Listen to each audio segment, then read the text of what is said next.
দীর্ঘদিনের জল নিকাশি সমস্যায় অতিষ্ঠ হয়ে অবশেষে রাস্তায় নামলেন স্থানীয় বাসিন্দারা। সামান্য বৃষ্টিতেই জলমগ্ন হয়ে পড়া বিদ্রোহী মোড় সংলগ্ন যুবশ্রী মন্দির এলাকায় স্থায়ী সমাধানের দাবিতে রবিবার সকালে বাঁশ ফেলে রাস্তা অবরোধ করেন বিক্ষুব্ধ মানুষেরা। টায়ার জ্বালিয়ে প্রতিবাদ জানিয়ে দ্রুত ব্যবস্থা নেওয়ার দাবি তোলেন তারা। স্থানীয়দের অভিযোগ, শনিবার বৃষ্টির পর ৬-৭ ঘন্টা কেটে গেলেও রাস্তায় জল নামেনি। রবিবারও একই পরিস্থিতি তৈরি হওয়ায় ধৈর্যের বাঁধ ভেঙে প্রতিবাদে সামিল হন এলাকাবাসী। তাদের দাবি, বিগত ১.৫-২ বছর ধরে জল দীর্ঘক্ষণ দাঁড়িয়ে থাকছে, যার ফলে সাধারণ মানুষের দুর্ভোগ চরমে পৌঁছেছে। দোকানদারদের অভিযোগ, বৃষ্টি হলেই দোকানের ভিতর জল ঢুকে পড়ছে। জল জমে থাকায় ক্রেতারা দোকানে আসতে পারছেন না, ফলে ব্যবসায় বড় ধরনের ক্ষতি হচ্ছে। অন্যদিকে বাড়ির চারপাশে জল জমে থাকায় ডেঙ্গু সহ বিভিন্ন জলবাহিত রোগের আশঙ্কাও বাড়ছে বলে জানান বাসিন্দারা।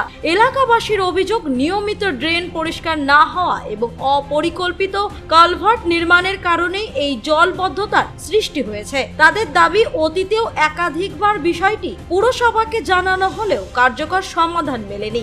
এদিন অবরোধের খবর পেয়ে ঘটনাস্থলে পৌঁছন রায়গঞ্জ পৌরসভার স্যানিটারি বিভাগের ইঞ্জিনিয়ার সৌম্যদীপ কুণ্ডু। তিনি জানান, শ্রমিক সংকটের কারণে কিছু সমস্যা হচ্ছে, তবে বর্তমান পুর প্রশাসকের সঙ্গে আলোচনা করে দ্রুত সমস্যার সমাধানের চেষ্টা করা হবে। পরবর্তীতে পৌরসভার উদ্যোগে জেসিবি মেশিন দিয়ে ড্রেন পরিষ্কারের কাজ শুরু হলে এলাকাবাসী অবরোধ তুলে নেন। তবে তাদের স্পষ্ট দাবি, সাময়িক ব্যবস্থা নয়, বর্ষা মরশুমে বারবার জল যন্ত্রণার অবসানে স্থায়ী ও পরিকল্পিত সমাধান করতে হবে।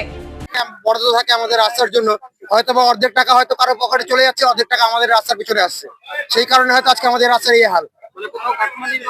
হতেই পারে এরকম গল্প, ঠিক আছে, সেটা তো আমরা তো জনসাধারণ জানতে পারি না, যার জন্য কাজটা এত খারাপ হচ্ছে।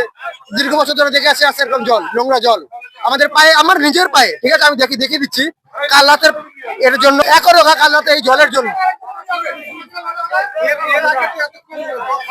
না, এখন এরকম জল থাকছে। এখন প্রশাসনে কোনো ব্যবস্থা নিচ্ছে না, সরকারও কোনো ব্যবস্থা নিচ্ছে না। এখন তো কমেছে, কালকাতে যাওয়ার মতো ব্যবস্থা ছিল না। তার এই একটাই কারণে আমাদের রাস্তা যেন ঠিক হয় খুব তাড়াতাড়ি।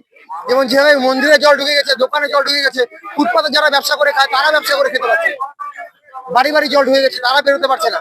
এই জিনিসটা যেন আমাদের শুক্রবার ঠিক হয়।